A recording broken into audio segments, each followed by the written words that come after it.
Assalamualaikum warahmatullahi wabarakatuh. Bismillahirrahmanirrahim. Alhamdulillahirabbil alamin. Allahumma shalli wa sallim wa barik ala sayyidina Muhammadin salatan tahullu bihal uqad wa tufarriju bihal kurab wa tuzilu bihal darar wa tuhawwinu bihal umur as-sa'ab wa turdika wa turdihi wa tarda biha anna ya rabbal alamin.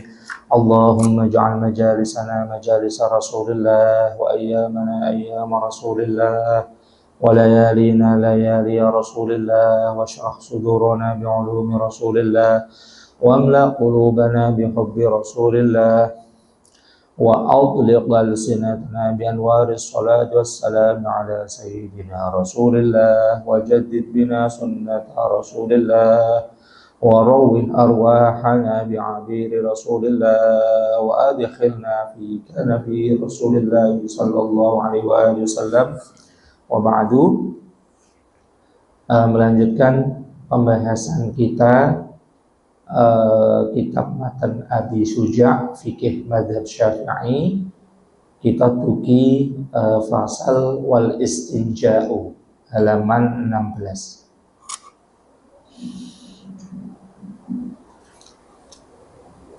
Faslun ay hadza faslun wal istinja'u wajibun minal bauli wal ghaiti wal afdalu ay yastanjiya bil ahjari thumma yusbi'aha bil ma'i wa yajuzu ay yaqtasira 'ala al ma'i aw 'ala thalathati ahjarin yunqi bihinnal mahalla fa idza arada al-iqtisara 'ala ahadihima fal ma'u afdalu.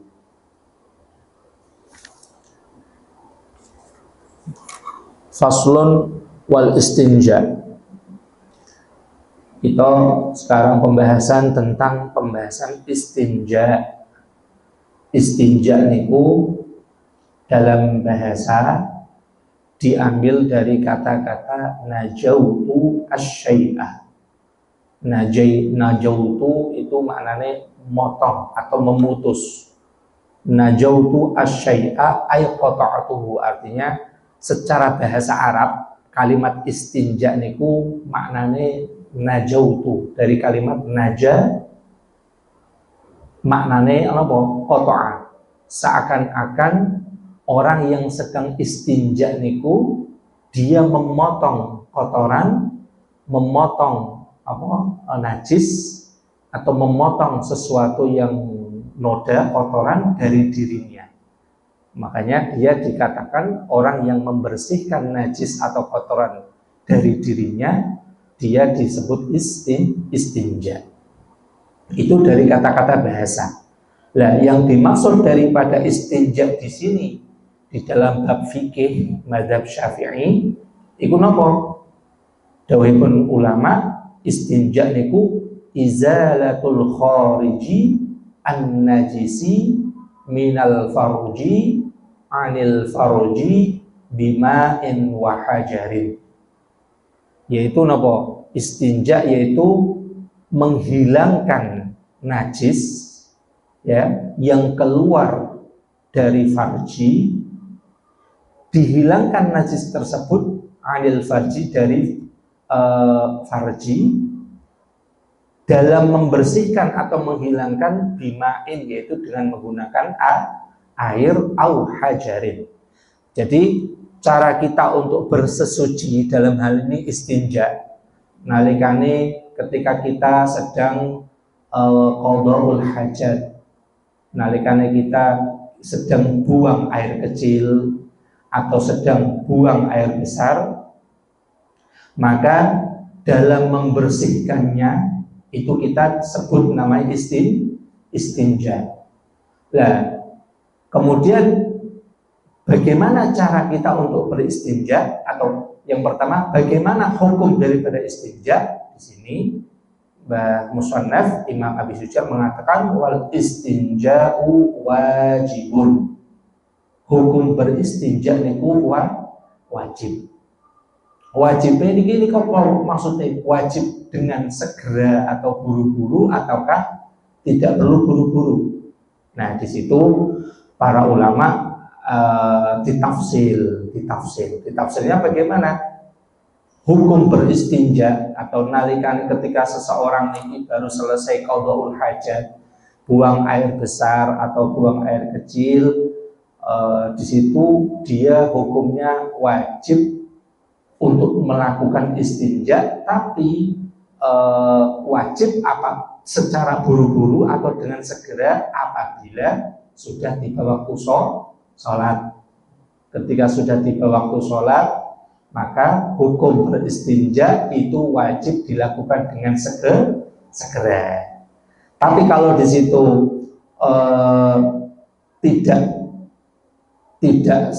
waktu sholat masih lama, atau di situ tidak ada tuntutan yang mewajibkan untuk segera, maka hukum istinja itu tidak wajib dilakukan dengan segera. Tapi secara hukum melakukan istinja ini hukumnya wajib, karena di situ untuk membersihkan kotoran atau membersihkan diri dari noda atau najis yang keluar dari diri manusia itu. Wal istinja'u wajibun minal bauli wal ghaiti. Jadi hukum beristinja niku wajib ketika orang habis pipis atau buang air kecil, atau wal ghaiti atau habis buang air besar. Seakan-akan kata ulama, redaksinya Mbah Abi Suja ini seakan-akan hukum istinja niki wajib ketika orang sedang pipis atau buang air besar mawon, kira. Tapi di situ para ulama-ulama kita mengatakan bukan hanya ketika orang itu keluar buang air kecil atau buang air besar saja, tapi di situ juga ketika ada sesuatu yang keluar dari dirinya, dari farjinya, dari kelaminnya, mbah niku darah, mbah niku apa mawon, segala sesuatu yang kotor yang keluar dari diri manusia, termasuk madhi, termasuk wadi, niku kan wajib semuanya hukumnya istinjai. Jadi kalimat minal bauli wal ghaib di situ tidak bersifat khusus, tetapi di situ atau di sana ada beberapa hal lain juga yang juga harus dibersihkan atau diistinjai. Makanya redaksi yang lebih tepat kata ulama-ulama kita, dawuh Mbah Matan Abi Suja itu lebih baiknya itu seharusnya istinja hukumnya wajib dari segala kotoran najis yang keluar dari farji, baik itu berupa baul, air pipis, atau baik itu habis keluar air besar, atau selainnya seperti darah atau madi atau wadi. Wal istinja wajibun minal bauli wal ghaiti.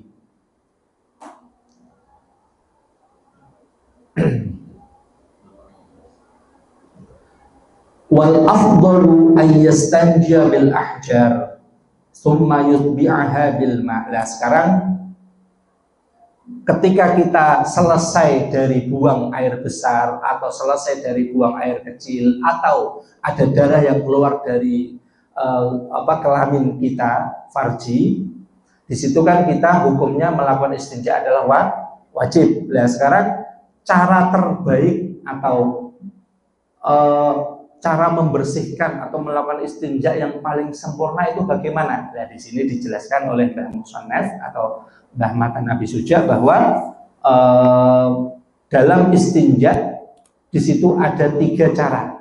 Ada tiga cara ketika orang sedang melakukan istinja. Yang cara yang pertama, dan ini yang paling utama, nalikane kula jenengan atau kita semua sedang selesai dari qadhaul hajat, maka cara istinja yang paling sempurna, yang paling baik sesuai sunnah baginda Rasulullah SAW itu apa? Yang pertama itu yang adalah al-jam'u bil ma'i wal hajar, yaitu pertama membersihkan kotoran yang keluar, yaitu membersihkan farji kita itu dengan membersihkan farji dengan apa? Batu dan air. Pertama itu kotorannya dibersihkan dengan batu. Karena kalau batu itu dia membersihkan asar itu bekas-bekas kotoran yang keluar. Kemudian setelah itu disusul dengan menggunakan air, karena air itu dapat menghilangkan ainun najasah, yaitu zat atau kahanan daripada najis yang keluar. Ini yang cara membersihkan atau beristinja yang paling sempurna. Dan inilah yang dilakukan sahabat ahli Quba. Ahli Quba itu sahabat-sahabat Rasulullah Shallallahu Alaihi Wasallam yang di situ mereka mendapat pujian dari Allah Subhanahu Wa Taala sampai turun Al-Quran, fihi rijalun yuhibbuna ayyatadhahharu. Itu fihi rijalun yuhibbuna ayyatadhahharu. Di situ ada segolongan orang-orang yang senang bersesuci, senang untuk melakukan bersesuci. Maknanya ketika melakukan sesuci itu bisa sempurna. Kemudian para sahabat-sahabat lain bertanya, wahai ahli Quba, kok kalian sampai mendapatkan pujian dari Allah, sampai turun Al-Quran memuji kalian? Memang kenapa? Atas dasar apa kamu mendapat pujian tersebut? Akhirnya mereka menjawab, kita itu kalau selesai buang air besar atau selesai buang air kecil, ketika kita istinja, maka kita pertama menggunakan batu, kemudian setelah itu diakhiri ditutup dengan menggunakan air. Nah ini gitu. Jadi cara beristinja yang paling sempurna yaitu yang pertama adalah membasuh farji atau kelamin dengan menggunakan batu yang dilanjutkan dengan dibasuh dengan air. Kemudian yang nomor 2, jadi wal afdalu ayyastanjiya bil ahjari thumma yutbi'uha bil ma'. Nah, ini yang pertama, ya. Tingkat pertama yang paling sempurna dalam beristinja. Lalu nomor 2, wa yajuzu ayyaqtasira 'alal ma'i. Nah, yang kedua itu membasuh atau beristinja menggunakan air. Dan niku kaprahe kula panjenengan sedaya kita di Indonesia kebanyakan karena kita di Indonesia ini banyu gampang, banyu murah, sehingga rata-rata atau mayoritas kita dalam beristinja atau nalikane kita membersihkan ketika selesai buang kotoran, buang air kecil atau air besar, di situ cukup dengan menggunakan air. Nah, yang pertama tadi itu kebanyakan itu ada di negara Arab. Negara Arab itu kan beda dengan negara di Indonesia. Negara Arab itu kan padang pasir. Bahkan di sana itu air itu malah lebih susah. Waktu itu zaman itu air lebih sulit. Makanya zaman dulu ketika sebagian orang qadhaul hajat, buang air besar atau buang air kecil, maka di situ sebagian malah hanya menggunakan bebatuan. Nah, zaman saiki, cara zaman saiki pakai apa? Tisu. Nah, sekarang di zaman modern di negara-negara maju, Amerika, Eropa, itu malah mereka ketika buang air besar atau air kecil, habis pipis atau habis berak, buang air besar, mereka nggak pakai air, tapi memakai tisu. Makanya nanti para ulama pembahasan masalah istinja itu dilebarkan lagi. Zaman dulu mungkin hanya ada sarana untuk bersesuci atau membersihkan kotoran itu dengan batu atau segala benda yang keras yang suci. Tapi sekarang kan sudah wonten tisu. Makanya di sana ada tisu yang khusus memang digunakan untuk istinja. Jadi tahapan tingkatan dalam beristinja niku ada 3. Pulau ulangi lagi. Ada 3 cara. Yang pertama, dan ini yang paling sempurna, yang pertama adalah istinja menggunakan bebatuan yang kemudian dilanjutkan menggunakan air. Itu yang sempurna dan itu yang dilakukan oleh para sahabat penduduk Quba sampai Allah menurunkan ayat memuji mereka, fihi rijalun yuhibbuna ayyatahharu wallahu yuhibbul mutahhirin. Kemudian yang nomor 2 adalah al-iqtisar 'alal ma, yaitu istinja dengan menggunakan air. Itu seperti kulo panjenengan kita di Indonesia, di Jawa khususnya iki nalikane bakdo pipis atau bakdo buang qodul hajat, kita cukup dengan menggunakan air. Kemudian yang nomor 3 apa? Yang nomor 3 yaitu au ala salasati ahjarin, atau bisa yang nomor 3 yaitu istinja menggunakan batu. Menggunakan batu. Lah, kata-kata ahjarin, salasat ahjarin di sini bukan kok terus di situ harus berupa 3 butir batu, enggak. Kata ulama, para ulama telah menyepakati kata-kata salah satu ahjarin di situ bukan kok harus 3 batu, 3 kerikil digunakan untuk istinja, tapi di situ 3 mashah, 3 kali usap. Bisa dengan 1 batu yang di situ memiliki 3 ujung misalkan, yang kemudian dia digunakan untuk apa? Beristinja. Jadi enggak harus di itu harus menyiapkan 3 butir batu digunakan untuk istinja, enggak. Ibaratnya cara tak mudahkan, kalau misalkan sekarang orang pakai tisu misalkan, sebagian orang kan memang istinja itu pakai tisu. Berarti tisu itu 1 tisu tapi digunakan 3 kali dari 3 sisi yang berbeda-beda. Selama tisu yang digunakan buat ngelap atau buat istinja itu suci, maka itu sudah dihitung 1 kali. Kalau 2 kali, 3 kali. Jadi ketika tidak harus di situ tisu sampai berupa 3 lemper atau 3 lembar, enggak. Atau dalam batu misalkan di situ enggak harus berupa 3 butir batu, tapi cukup. Tapi yang dimaksud adalah menurut para ulama yaitu 3 kali basuhan, meskipun itu dengan 1 batu.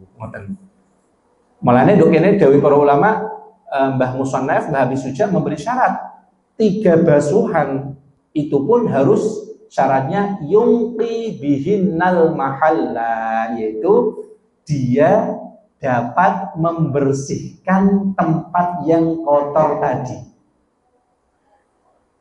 Sugeng rawuh Pak Petinggi.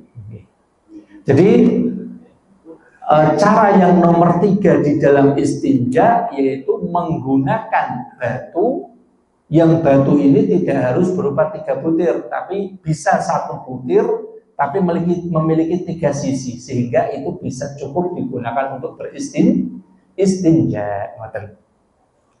Nah, misalkan seandainya 3 batu ini kok masih tidak cukup, maka ya kita wajib untuk menambah lagi, bisa menggunakan 4, 5, 6, 7 dan seterusnya. Jadi pokoknya sampai di situ benar-benar farji atau kelaminnya itu bersih setelah orang buang qada'ul hajat atau pipis.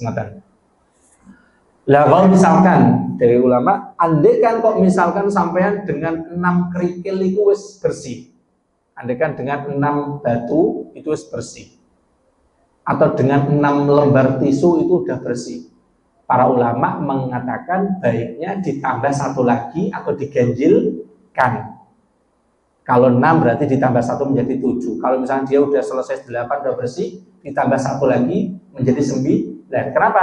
Karena baginda Rasulullah SAW pernah dawuh, waman istajmara falyutir. Barang siapa yang melakukan istinja terus pakai batu, maka hendaknya dia witir. Witir itu ganjil. Berarti kan tadi 3, 5, 7, 9. Jadi intinya ketika orang itu sedang istinja, maka disunnahkan dia dipungkasi dengan ketika menggunakan bebatuan, kerikil, atau menggunakan tisu. Misalkan saat ini zaman saat ini kan sudah pakai tisu, maka di situ diakhiri dengan bilangan ganjil sesuai dengan perintah atau sunnah yang diajarkan oleh baginda Rasulullah Shallallahu Alaihi Wasallam.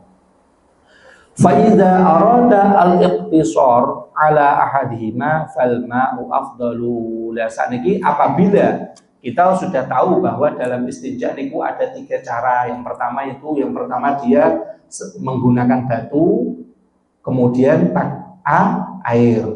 Ini yang pertama dan ini yang paling baik, yang paling sempurna sesuai yang diajarkan baginda Rasulullah Shallallahu Alaihi Wasallam dan yang dilakukan oleh sahabat Ubah. Yang nomor 2 yaitu menggunakan air saja, dan itu sebagai yang dilakukan oleh kebanyakan kita di Indonesia. Kebanyakan kita nalikane habis buang air besar atau buang air kecil, maka di situ cukup dengan menggunakan air. Atau yang nomor 3 itu dengan menggunakan bebatuan, tidak harus 3 batu, boleh 1 batu yang di situ memiliki 3 sisi yang di situ cukup untuk membersihkan tempat yang kotor atau membersihkan farji kita, seperti itu. Nah, sekarang apabila orang pengen salah satunya, andaikan mereka pengen salah satu, misalkan di kampung ada batu sama air, maka di situ tentu fal ma'u afdol, menggunakan air itu lebih utama. Kenapa? Karena air itu dia memiliki kekuatan lebih daripada menggunakan batu. Kalau air itu bisa membersihkan seluruh zat atau kotoran, membersihkan wujud kotoran yang ada. Tapi kalau hanya pakai batu itu hanya dia menghilangkan bekas atau menghilangkan kotoran, tapi mungkin masih meninggalkan bekas. Kan ngoten. Makanya apabila kok di situ orang pengen memilih salah satu di antara sarana istinja, maka di situ yang paling baik beristinja itu andaikan dia disuruh memilih antara menggunakan air atau batu, maka menggunakan air itu lebih utama karena air itu bisa menghilangkan seluruh zat atau kotoran ainnya, bendanya. Sedangkan kalau menggunakan batu itu dia hanya membersihkan kotoran itu tapi masih meninggalkan bekas, kadang masih meninggalkan bekas. Nah, makanya tapi yang paling sempurna yaitu yang pertama tadi, yaitu menggunakan batu kemudian diakhiri atau dilanjutkan dengan menggunakan air. Itu yang paling sempurna.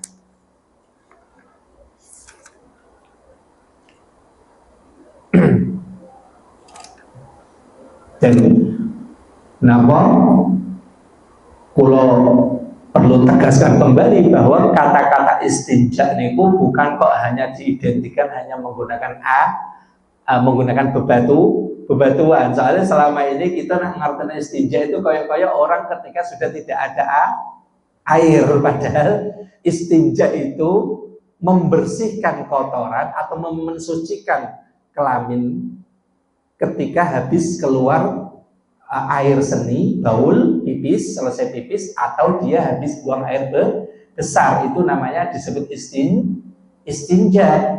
Kalau dalam hadis Rasulullah disebut istijmar. Kalau dalam bab-bab fikih lain di kitab selain Abi Suja, kadang para ulama mendefinisikan atau memberi judul dalam bab ini disebut al-istitobah. Istitobah itu artinya toyib itu artinya membersihkan diri. Seakan-akan orang yang istinja niki ingin membersihkan dirinya dari kotoran. Dengan apa? Yaitu dengan menggunakan air atau menggunakan batu. Kira-kira mafhum nggih? Ngaten nggih? Insyaallah.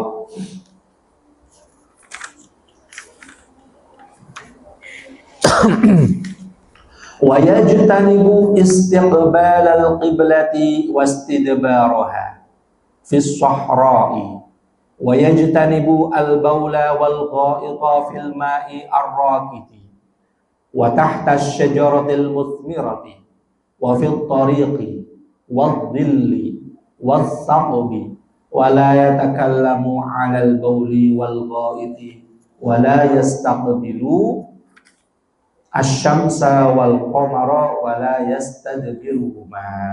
Lah saniki Mbah Musannaf Imam Abi Al-Qadhi Imam Abi Suja, beliau menjelaskan tentang larangan-larangan orang ketika sedang qada'ul hajat, sedang buang air besar atau buang air kecil. Ini soalnya orang yang nggak tahu tentang larangan ini atau nggak paham tentang hukum, orang itu kadang buang air besar atau air kecil itu sembarangan di tempat amanah saja, dimanapun atau di menghadap kemanapun atau di atas di samping apapun, orang sembarangan. Nah, ini pembahasan saat ini yaitu sekarang beberapa larangan yang harus dihindari bagi siapapun ketika dia sedang qada'ul hajat. Yang pertama adalah niki wa yajtanibu istiqbalal qiblati wastidbaraha. Orang yang di situ hendak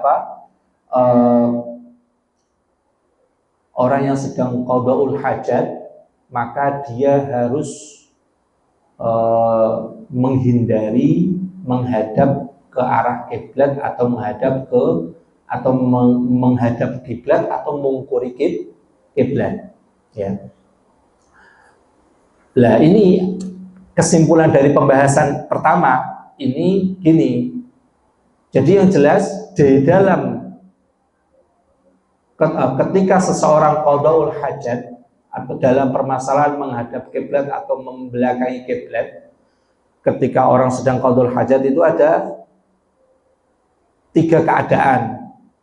Yang pertama, apabila tempat yang digunakan untuk buang air besar atau air kecil itu memang tempat yang khusus digunakan untuk qada'ul hajat, untuk buat pipis atau memang buat berak misalkan BAB, maka di situ ya nggak ada larangan sama sekali, entah itu menghadap kiblat atau membelakangi kiblat. Seperti apa? Seperti tempat yang sudah disediakan di dalam rumah, kados kamar mandi di rumah kita sedaya niki kan termasuk tempat yang memang sudah khusus, paham kan? Tempat yang sudah khusus digunakan untuk buang air besar atau buang air kecil, walaupun posisi WC kloset itu menghadap kiblat atau mengukuri kiblat, di situ tidak ada kaitan hukum larangan, haram, halal, makruh atau dan sebagainya.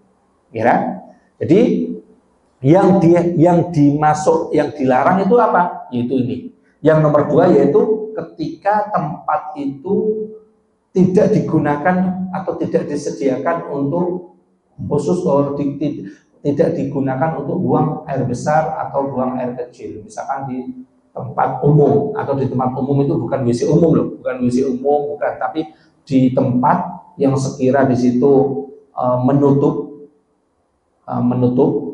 di situ di mana saja pokoknya tempat yang di situ tidak disediakan untuk buang air besar atau buang air kecil, maka di situ apa? Di situ ada 2 gambaran. Apabila orang yang pipis atau buang air besar ini dia ada penutup satir sini, penutup tembok entah kayu atau dinding yang sekiranya dia itu menutup dari arah kiblat atau membelakangi dirinya membelakangi kiblat, dan jarak antara orang yang qada'ul hajat ini, buang air besar ini, pipis ini, dia kurang dari 3 dhira'. 3 dhira' niku berapa kan? 1 dhira' itu setengah meter gitu. Berarti jarak tembok penutup dia dengan dirinya ketika pipis itu tidak melebihi dari 1,5 meter, ya, maka di situ tidak makruh.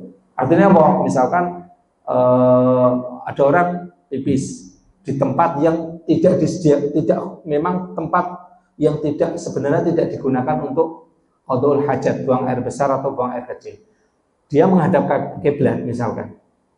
Kalau jarak dia dengan penutup ini kurang daripada 1,5 meter, maka hukumnya tidak makruh. Tapi kalau misalkan jaraknya tebih 10 meter misalkan, tembok 10 meter terus dia pipis menghadap kiblat, maka di situ hukumnya makruh, ngoten nggih.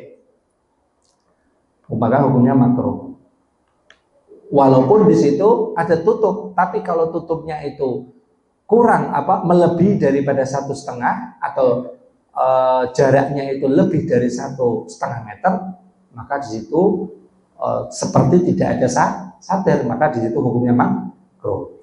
Nah, yang nomor 3, apabila dia pipis di tempat yang tidak ada tutup di pinggir jalan, ngadeg ujuk-ujuk. Nah, itu hukumnya haram, ya. Jadi ini masalah adab-adab orang ketika sedang qadhaul hajat, orang sedang buang air besar atau buang air kecil, maka di situ hendaknya yang pertama larangannya yaitu adalah hendaknya dia tidak menghadap ke arah kiblat atau membelakangi kiblat. Tapi larangan ini berlaku pada selain kamar mandi yang memang khusus digunakan untuk buang air besar atau air kecil, misalkan seperti kamar mandi yang ada di rumah Pulau Panjenengan, ini nggak masuk dalam larangan ini karena di tempat yang sudah disediakan. Tapi yang dilarang di sini yaitu di tempat yang tidak disediakan khusus untuk buang air besar atau buang air kecil. Nah, ketika orang sedang pipis atau buang air besar di tempat yang tidak disediakan khusus untuk qadhaul hajat, maka di situ ada dua gambaran. Apabila tempat tersebut ada penutup dan penutupnya ini jarak dia dengan orang yang qadhaul hajat itu tidak kurang atau tidak melebihi 1,5 meter, maka hukumnya makruh. Jadi walaupun ada tutup, tapi kan tempat itu kan tidak digunakan untuk qadhaul hajat. Tempat itu kan seharusnya kan tidak tempat untuk buang air besar atau air kecil. Maka di situ hukumnya makruh. Tapi apabila tidak ditemukan satir penutup, misalkan di tempat bebas di pinggir jalan, buang ini cukup ngadeg pipis, maka di situ hukumnya haram menghadap ke arah kiblat atau membelakangi kiblat. Itu diantara larangan yang pertama ketika larangan yang harus dihindari bagi orang yang sedang qadhaul hajat atau buang air besar dan air kecil. Yang nomor 2, wayajtanibu al-baula wal ghaita fil ma'i ar-rakidi.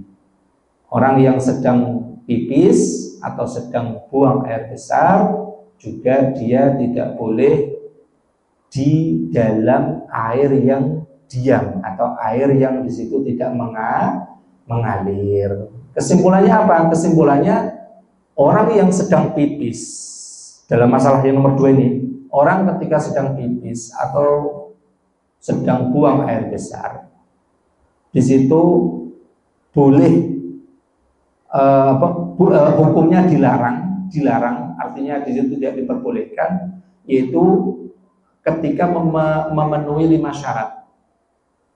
Orang tidak boleh pipis di dalam air yang diam ketika di situ harus memenuhi 5 syarat, atau ketika berada di air yaitu ketika memenuhi 5 syarat. Yang pertama itu apa?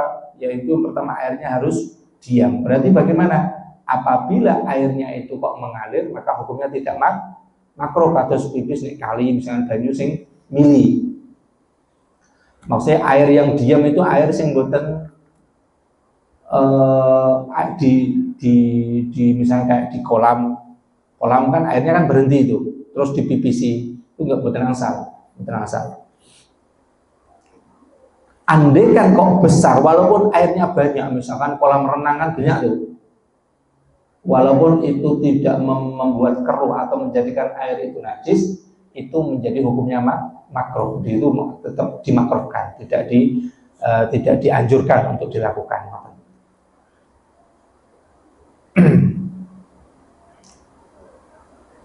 Jadi yang nomor 2, syarat di antara hal yang harus dihindari orang yang sedang buang air besar atau air kecil, yaitu dia tidak boleh pipis di tempat atau di air yang diam. Mana diam itu dia air yang tidak mengalir. Yang nomor 3, wa tahtas syajarati al-musmirah, juga tidak boleh pipis atau buang air besar di bawah pepohonan. Para ulama dawuh para ulama, syajarah di sini enggak harus pohon, pokoknya semua jenis tanaman. Pohon itu kan syajar itu beda dengan an-najm. Surat Ar-Rahman, wan najmu wasyajaru yasjudan. An-najm itu apa? An-najm itu tanaman sing tidak ada batang pohonnya. Contoh padi, contoh ubi, contoh napa sing merambat-merambat itu jenenge an-najm. Kalau asyajar itu namanya pohon sing ada batangnya. Pohon mangga karena ono batang wite. Nah, di situ baik itu di pepohonan, tanaman yang pohon ada batangnya atau tanaman yang tidak ada batangnya, tetap di situ hukumnya makruh atau tidak diperbolehkan orang pipis di menghadap ke tanaman tersebut. Tidak boleh. Wa tahta asy-syajaratil musmirah. Wa fil tariqi, yang nomor 4 di antara larangan lagi itu orang nggak boleh asal-asalan buang air besar atau air kecil di jalan. Ini hendaknya orang ketika pipis itu jangan asal-asal. Na'udzubillah, banyak orang yang menyepelekan masalah ini. Dia sering kita kalau jalanan di pinggir jembatan atau di beberapa tempat itu kadang bau ini kan pesing banget. Itu berarti kan ada orang yang asal-asalan dia buang air kecil di situ, di jalan yang banyak orang yang melalui, akhirnya menjadi penyebab baunya pesing misalnya. Itu termasuk dilarang, tidak boleh, karena itu sama hanya menyakiti pengguna jalan. Okay. Kemudian yang nomor 5, tidak boleh pipis atau buang air besar fil dil. Wadil itu apa namanya? Dil di situ maksudnya tempat yang biasa digunakan seseorang untuk berteduh. Misalkan di sawah kadang kan ono tempat untuk iup-iupan toh. Orang kalau ke sawah misalkan kan wonten kayak tenda wonten biasane kan biasa buat tempat iup-iupan, tempat berteduh. Terus tiba-tiba orang sembarangan pipis di situ nggak boleh, karena tempat itu tempat yang biasa digunakan untuk beristirahat atau untuk berteduh, sehingga jangan sampai tempat itu dijadikan tempat untuk buang air besar atau air kecil, karena itu bisa menyakiti seseorang. Kemudian wastabi, tidak boleh juga orang pipis atau buang air besar di lubang. Bahasa Jawanya tenleng, nggak boleh. Dari para ulama termasuk lubang yaitu celah-celah yang ada di pinggir-pinggir tembok. Misalkan ada tembok berdiri, terus ada celah, ada retak-retaknya lubang, goresan, itu juga nggak boleh dipipisin atau orang pipis di situ. Apalagi buang air besar di situ. Kenapa? Karena ada dua kemungkinan. Ada kalanya bisa menyakiti, takutnya ada hewan yang ada di dalam. Kita nggak tahu ada hewan di situ, mungkin ono kalau cengking, ono ular, atau ada hewan apapun, semut misalkan. Kita nggak tahu antara itu bisa menyakiti hewan yang ada di dalam lubang tadi, atau hewan itu menyakiti orang yang pipis menghadap ke lubang tersebut. Jadi ada dua kemungkinan. Tidak boleh pipis di dalam lubang atau leng, bolong di sawah atau di mana ujuk-ujuk pipis, nggak boleh, karena itu ada dua alasan. Alasan pertama, ada kalanya itu bisa menyakiti hewan yang ada di dalamnya, ada kalanya hewan itu malah menyakiti orang yang sedang pipis. Makanya harus dihindari pipis ke dalam lubang atau di sembarangan seperti itu, di lubang di asal-asalan tidak boleh. Kemudian yang nomor 7, wala yatakallamu 'alal bauli wal ghaiti. Tidak boleh juga ketika orang sedang qadhaul hajat, nembe pipis atau nembe buang air besar, berbicara itu nggak boleh, ngobrol itu nggak boleh. Maksudnya ini makruh, hukumnya makruh. Tapi kalau misalkan ada seseorang di dalam, dia berada di kamar kecil atau di tempat WC, tapi dia tidak nembe qadhaul hajat, dia tidak sedang tidak sedang buang air besar atau tidak sedang buang air kecil. Bagaimana hukumnya kalau dia itu berbicara? Di situ para ulama, kalau yang keluar dari mulutnya itu ucapan obrolan-obrolan biasa, misalkan karena dia lagi bersih-bersih kerja bakti, misalkan sambil ngobrol itu nggak ada masalah. Tapi kalau di dalam kamar mandi, di dalam WC, di dalam kamar tempat pipis, walaupun orang itu tidak pipis atau buang air besar, sambil baca Quran misalkan, sambil deres, sambil zikir, tidak boleh. Itu hukumnya makro. Okay. Tapi kalau hanya obrolan-obrolan yang biasa, tidak zikir, tidak baca Al-Quran, maka di situ tidak makruh. Kemudian yang nomor 8, wala yastaqbilu asy-syamsa wal qamara wala yastadbiruhuma. Yang terakhir nomor 8 yaitu apa? Di antara etika dalam qadaul hajat, buang air besar, tidak boleh seseorang itu menghadap ke arah menghadap ke arah matahari atau membelakangi matahari. Tidak boleh menghadap ke matahari atau rembulan, dan juga atau membelakanginya. Ini kata sebagian ulama, tapi menurut pendapat yang mu'tamad itu yang lebih akurat dalam mazhab Syafi'i, yang dimakruhkan itu menghadap. Misalkan orang pipis menghadap rembulan, orang pipis menghadap matahari, itu hukumnya makruh. Jadi itu menurut pendapat ulama yang lebih mu'tamad, yang lebih akurat, lebih kuat dengan dasar dalil. Di situ yang makruh itu hanya menghadap. Adapun ketika membelakangi, di situ tidak ada hukum makruh. Kemudian juga ada tambahan lagi dari sebagian ulama, di antara etika dalam qadaul hajat, hal yang kalau bisa perlu dihindari dalam qadaul hajat, yaitu hindari orang qadaul hajat di waktu malam. Ketika kalau bisa orang nembe buang air besar, itu hindari di waktu malam mutlak, secara mutlak. Itu sebagian ulama ada yang mengatakan anjuran supaya tidak melakukan qadaul hajat di waktu malam. Tapi kan ini hajat orang sedang BAB, itu kan nggak mungkin bisa dikendalikan. Bisa jadi pada saat malam tiba-tiba perutnya mules, kan itu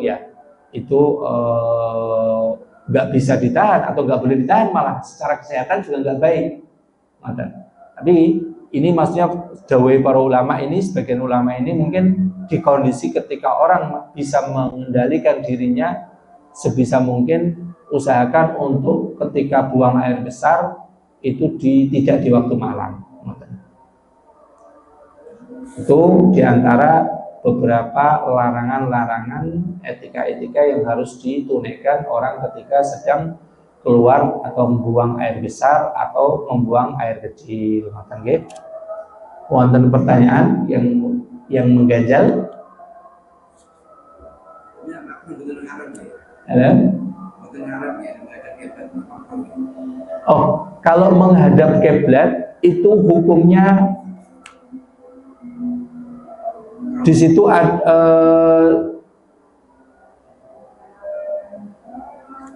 di sini kan kalimatnya wayajtanibu. Bukan di fikih itu di bab tadi wayajtanibu istiqbalal kiblati wastidbar. Di situ kalimat istinab menghindar.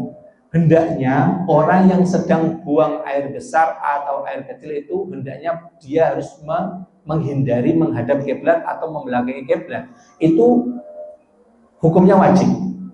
Berarti hukumnya wajib ketika orang itu sengaja menghadap kiblat atau membelakangi kiblat, itu bisa menjadi haram. Karena wajib itu pekerjaan yang apabila dikerjakan dapat pahala, tapi apabila ditinggalkan atau tidak dilakukan malah bisa mendapat dosa. Jadi kalimat di situ, kalimat ijtinab menjauhi itu ada yang bersifat wajib, ada yang bersifat anjuran, sebaiknya atau lebih baik atau sunnahnya seperti itu. Tapi yang terkait menghadap kiblat atau membelakangi kiblat, larangan di situ bersifat wajib. Artinya orang harus menghindari itu. Dan tadi larangan menghadap atau membelakangi di selain tempat yang memang khusus digunakan untuk buang air besar atau air kecil. Kalau sudah berada di tempat yang memang sudah disediakan, atau kamar mandi yang ada di rumah-rumah kita nih, ya di situ nggak apa-apa atau nggak apa-apa ketika menghadap kiblat atau menghadap kiblat. Tidak kena hukum larangan. Terus ngoten mawon nggih sikap semanten nggih wallahu a'lam bishawab wa sallallahu ala sayyidina Muhammad wa ala alihi wa sahbihi wasallam walhamdulillahi rabbil alamin. Wassalamualaikum warahmatullahi wabarakatuh. Aib dimatiin.